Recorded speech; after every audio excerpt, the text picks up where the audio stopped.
प्यारे बच्चों, आज हम देख रहे हैं रेशियो एनालिसिस चैप्टर एफएम का क्वेश्चन नंबर 4।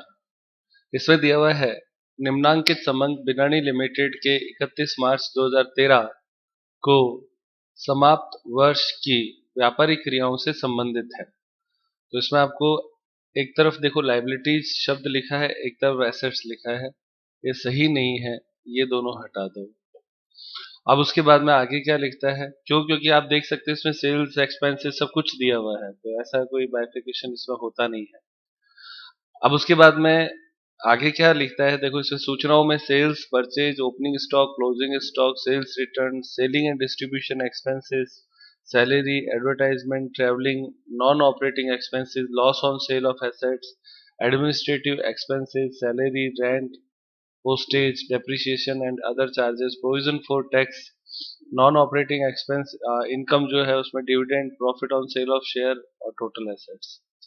तो ये जो क्वेश्चन है वो सारी इंफॉर्मेशन है, आप इसको एसेट्स और लाइबिलिटीज नहीं कह सकते, वो मैंने उस पर क्रॉस कर दिया है। अब आगे क्या लिखता है वो देखते हैं। वो कहता है आपको निम्नलिखित अनुपातों की गणना करनी है। अब कौन कौन से पूछता है, सबसे पहले ग्रॉस प्रॉफिट रेशियो, तो इसका फॉर्मूला होता है जीपी अपॉन सेल्स इंटू 100। फिर उसके बाद में पूछता है परिचालन अनुपात ऑपरेटिंग रेशियो यानी ऑपरेटिंग कॉस्ट रेशियो। फिर उसके बाद में आपको पूछता है स्कंद आवर्त अनुपात स्टॉक टर्नओवर रेशियो, तो टर्नओवर यानी cost of goods sold upon total sales. संपत्ति आवर्त अनुपात एसेट्स टर्नओवर रेशियो, ये 4 पूछे गए हैं। Provision for taxation is not treated as operating expenses, जो टैक्स है उसको ऑपरेटिंग एक्सपेंसेस नहीं मानना है, ऐसा प्रश्न कहता है।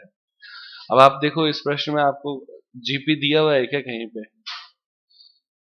नहीं दिया हुआ ना जीपी डायरेक्ट कहीं पे, तो अपने को कैलकुलेट करना पड़ेगा, है ना। तो स्टार्ट करते हैं इस प्रश्न को।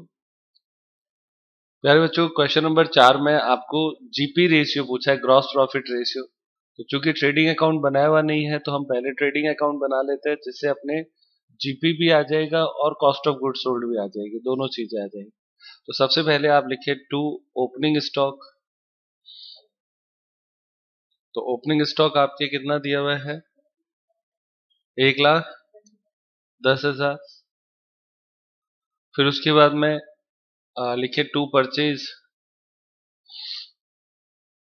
कितना दिया हुआ है परचेज, 7,80,000। उसके बाद में आपके दे रखा है सेल्स, तो लिखिए बाय सेल्स, अंदर की तरफ लिखना 10,40,000 लेस एसआर सेल्स रिटर्न। तो सेल्स रिटर्न आपके 40,000 दिया हुआ है, घटाने पर आपके 10 लाख नेट सेल्स आ जाएगी। क्यों, सही है बच्चों यहां तक सारा। उसके बाद में बाय क्लोजिंग स्टॉक, तो क्लोजिंग स्टॉक आपके दिया हुआ है 1,40,000। बस और कुछ है नहीं इसमें, तो दोनों तरफ टोटल लगाए, अंतर निकालें। तो इस तरफ का टोटल आता है 11,40,000 और इधर का टोटल आपके आता है, तो डिफरेंस निकालना पड़ेगा, लिखे 2 जीपी। तो जीपी कितना आता है बच्चों, जीपी बैलेंसिंग फिगर 2,50,000 और टोटल आपके हो गया 11,40,000। हो गया दोनों तरफ बराबर। अब हमारे पास जीपी आ गया। एक आपको कॉस्ट ऑफ गुड्स सोल्ड निकालना है, कॉस्ट ऑफ गुड्स सोल्ड, तो इसका फॉर्मूला होता है सेल्स माइनस जीपी। तो सेल्स आपके दिया हुआ है 10 लाख माइनस जीपी आया 2,50,000, तो कॉस्ट ऑफ गुड्स सोल्ड आपके आ जाएगा 7,50,000।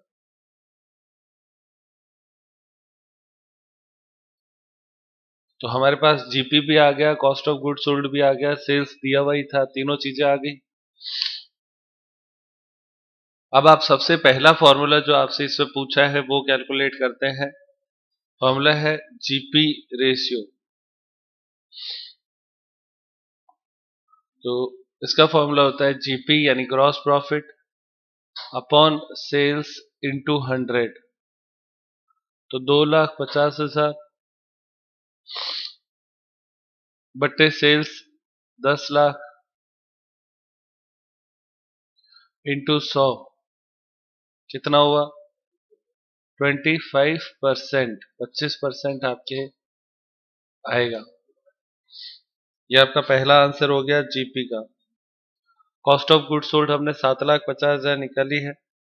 दूसरा फॉर्मूला आप लिखे stock turnover ratio. Operating ratio है क्या पहले, तो ऑपरेटिंग लिख लो। ऑपरेटिंग रेशियो, तो इसका फॉर्मूला होता है operating cost upon sales into 100। ये इसका बेस फॉर्मूला होता है। अब ऑपरेटिंग कॉस्ट जो है वो आपको निकालनी है, तो इसका फॉर्मूला होता है cost of goods sold plus operating expenses. ये दो चीजें जोड़ते हैं तो आ जाएगा। तो कॉस्ट ऑफ गुड्स सोल्ड आपकी कितना दे रखा है प्यारे बच्चों, 7,50,000। अब आप प्रश्न में ऑपरेटिंग एक्सपेंसेस कौन कौन से हैं वो सारे देखेंगे।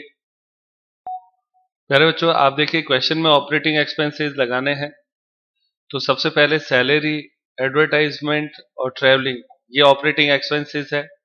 इस तरफ आपके सैलरी और rent, stationery and postage, depreciation और अदर चार्जेस, ये जो राइट लगाए हैं उनकी टोटल करेंगे, ये ऑपरेटिंग एक्सपेंसेस हो गया। ये ऑपरेटिंग एक्सपेंसेस टोटल आएगा 1,00,000 रुपए। प्रोविजन फॉर टैक्स को लेना नहीं है ऑपरेटिंग में, बाकी ये नॉन ऑपरेटिंग है और ये भी नॉन ऑपरेटिंग है, तो इन दोनों को छोड़ देंगे। तो ऑपरेटिंग एक्सपेंसेस की टोटल आती है 1,00,000 रुपए। अब इसे आप प्रश्न में ले जाएं, तो ऑपरेटिंग एक्सपेंसेस टोटल आता है 1,00,000। तो कॉस्ट ऑफ गुड सोल्ड और ऑपरेटिंग एक्सपेंसेस दोनों को जोड़ेंगे 8,50,000।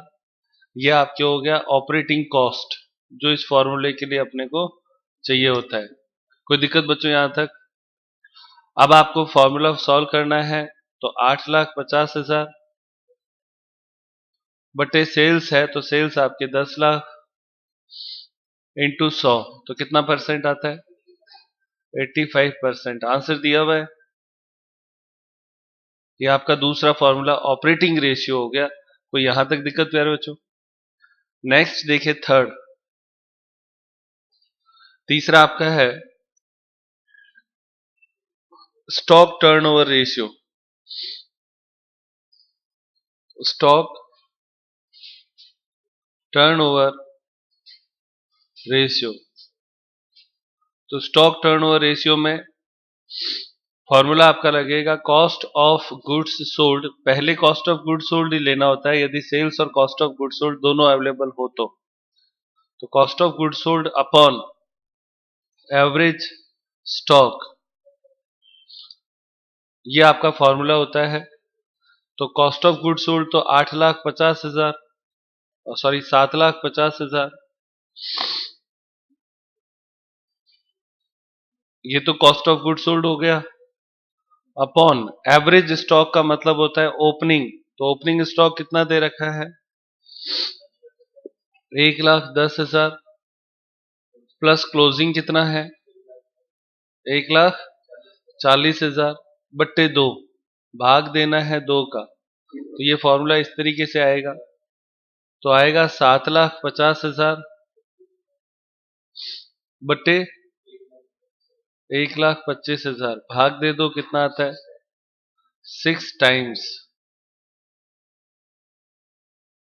ये आपका दूसरा रेशियो हो गया। तीसरा स्टॉक टर्नओवर रेशियो, और चौथा आपसे क्या पूछा गया है एसेट्स टर्नओवर रेशियो। तो लिखें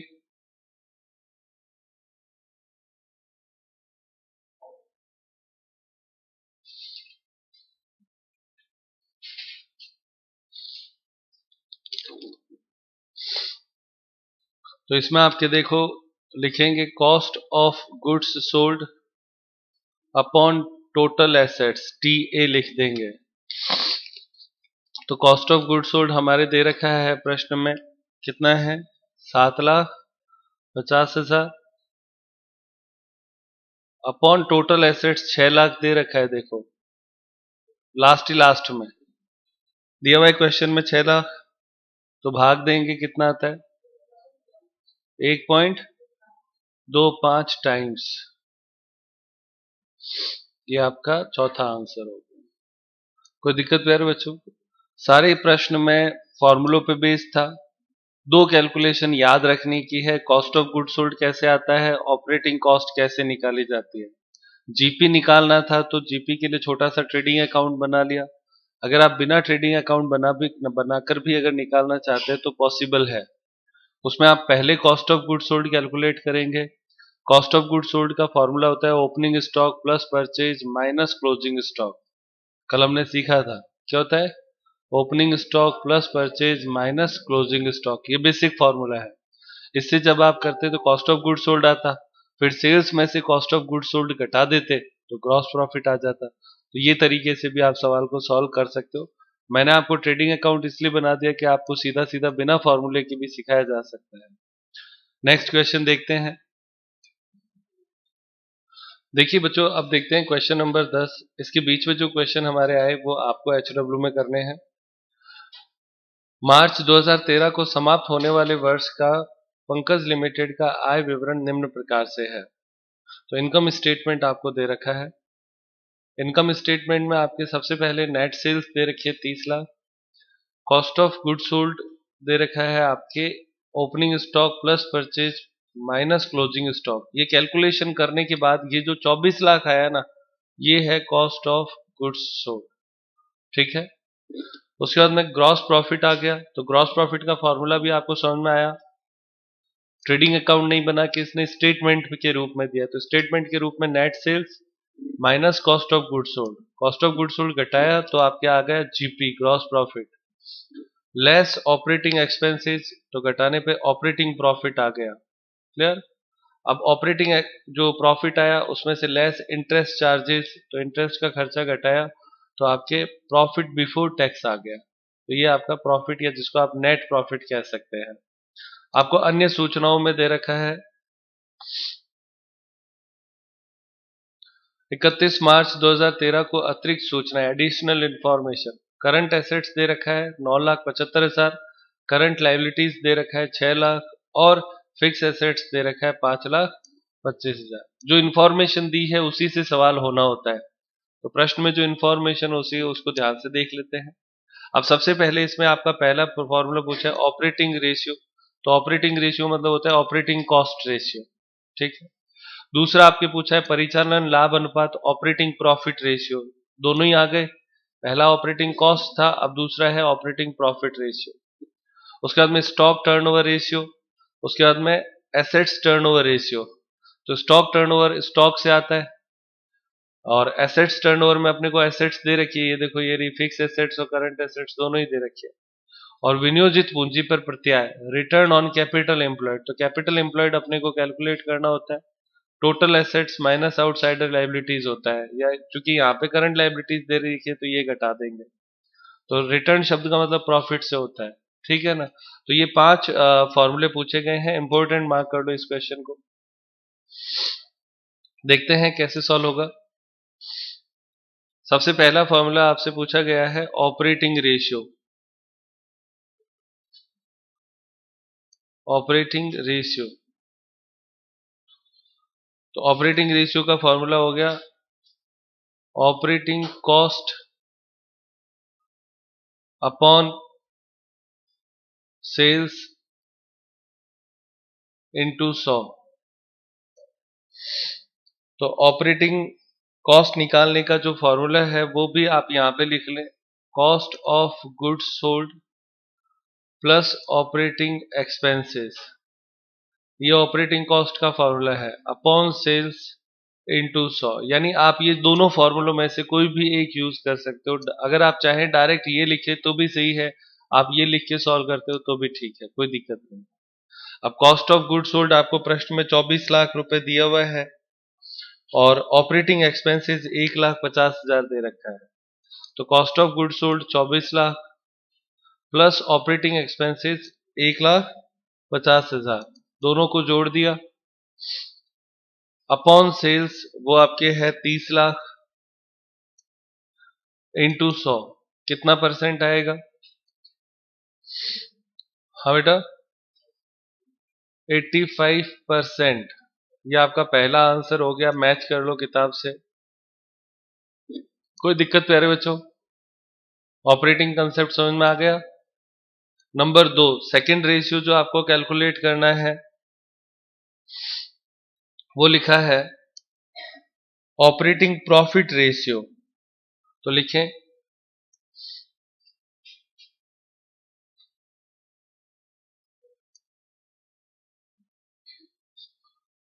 तो ऑपरेटिंग प्रॉफिट रेशियो का फॉर्मूला लिखेंगे operating profit upon sales into 100। तो ऑपरेटिंग प्रॉफिट आपके देखो प्रश्न में कितना दे रखा है। ऑपरेटिंग प्रॉफिट के लिए देखो ग्रॉस प्रॉफिट कितना है, सबसे पहले ये देखो 6 लाख, उसमें से ऑपरेटिंग एक्सपेंसेस घटाया 1,50,000, तो ऑपरेटिंग प्रॉफिट डायरेक्ट दिया हुआ है किताब में कि देखो आप। तो ऑपरेटिंग प्रॉफिट दे रखा है 4,50,000, डायरेक्ट दिया हुआ है, कोई कैलकुलेशन नहीं है। अपॉन सेल्स हो जाएगा 30 लाख इंटू 100, कितना आया? 15%। आप लोग एक चीज नोटिस कर सकते हो, अगर हम 100 में से ऑपरेटिंग कॉस्ट घटा दें, यहां पे देखो अगर 100 में से ऑपरेटिंग कॉस्ट रेशियो घटा दें तो ऑपरेटिंग प्रॉफिट रेशियो आ जाता है। सही है ना? तो ऑपरेटिंग कॉस्ट और ऑपरेटिंग प्रॉफिट दोनों को जोड़ते हैं तो 100 बनता है। ये चीज याद रखनी है। मान लो हमारे पास प्रॉफिट 15 दे रखा है तो इसका मतलब कॉस्ट 85 हो जाएगा, तो परसेंटेज में है। नंबर 3 थर्ड पूछा है आपसे,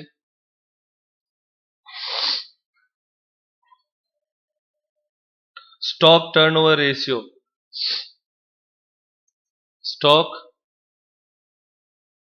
turnover ratio, stock turnover ratio का फॉर्मूला होता है cost of goods sold upon average stock या इन्वेंट्री, ये आपका फॉर्मूला होता है। तो एवरेज के लिए ओपनिंग और क्लोजिंग आपको दे ही रखा है, तो कॉस्ट ऑफ गुड्स सोल्ड लिखे 24 लाख बट्टे ओपनिंग स्टॉक आपके कितना है 2 लाख प्लस क्लोजिंग स्टॉक है 3 लाख बट्टे 2, तो इसके डिवाइड में 2 कर देंगे, तो ये आपका आया 2.5 लाख आएगा। क्यों? सही है ना? तो 24 लाख बट्टे 2,50,000 भाग 2 कितना आता है? हाँ बेटा 9.6 टाइम्स। टर्नओवर रेशियो का आंसर टाइम्स में आता है। नेक्स्ट चौथा लिखें, फोर्थ एसेट्स टर्नओवर रेशियो। तो लिखें एसेट्स टर्नओवर रेशियो। तो एसेट्स टर्नओवर रेशियो, चूंकि टर्नओवर रेशियो है तो ऊपर की तरफ आप लिखे cost of goods sold upon average stock या सॉरी अपॉन एसेट्स। तो अब एसेट्स में आप टोटल एसेट्स लिख दो टी एसेट्स, तो cost of goods sold upon total assets इसका फॉर्मूला हो जाएगा। कॉस्ट ऑफ गुड्स सोल्ड आपके है 24 लाख, टोटल एसेट्स में current assets plus fix assets दोनों आ जाएगी, तो 24 लाख बट्टे करंट एसेट्स आपके है 9,75,000 और फिक्स एसेट्स है 5,25,000, तो 9,75,000 करंट एसेट्स प्लस आपके हो जाएगा 5,25,000, भाग दें कितना आता है? 15 लाख का भाग देना है 1.6, 6 टाइम्स, ये आपका एसेट्स टर्नओवर रेशियो हो गया। तो एसेट्स टर्नओवर आता है तो आप इसको टोटल एसेट्स ही मानो, क्योंकि इसने कॉमन नाम दे दिया। कॉमन नाम दे दिया तो करंट एसेट्स और टोटल आपके फिक्स एसेट्स दोनों जोड़ कर लेना है, तो टोटल एसेट्स हुए। फिफ्थ पॉइंट, पांचवा को क्या पूछा है आपसे? फिफ्थ जो फॉर्मूला पूछा है वो है आपके रिटर्न ऑन कैपिटल एम्प्लॉयड। तो लिखें रिटर्न ऑन कैपिटल एम्प्लॉयड। तो इसका फॉर्मूला हो जाएगा net profit NP before interest and tax upon CE capital employed into 100। ये इसका फॉर्मूला है। अब आपके net profit before interest and tax है, तो अपने टैक्स तो इस प्रश्न में था ही नहीं, बिफोर इंटरेस्ट केवल दे रखा है। वो आपके है बिफोर इंटरेस्ट मतलब जिसमें इंटरेस्ट घटाया हुआ नहीं हो, तो वो आपके दे रखा है 4,50,000। देखो तो 4,50,000 ये आपका नेट प्रॉफिट हो गया अपॉन कैपिटल एम्प्लॉयड। तो कैपिटल एम्प्लॉयड का फॉर्मूला होता है T A total assets minus C L current liabilities. ठीक है, तो अब आपका फॉर्मूला बना 4,50,000 बट्टे, अब टोटल एसेट्स अभी ऊपर अपने कैलकुलेट करी थी, कितना था? 15 लाख, माइनस करंट लाइबिलिटी प्रश्न में दे रखा है 6 लाख, वो घटा देंगे इनटू 100। तो रिटर्न वाले जितने भी हैं वो परसेंटेज में ही आते हैं, तो कितना आता है ये? 50% आ जाएगा। तो 50% ये आपका इसका आंसर हो जाएगा। तो रिटर्न ऑन कैपिटल एम्प्लॉयड में कैपिटल एम्प्लॉयड का फॉर्मूला है वो आपको याद करना होता है। उसका फॉर्मूला है total assets minus current liabilities. ठीक है, तो आज की क्लास यहीं पे समाप्त करते हैं प्यारे बच्चों।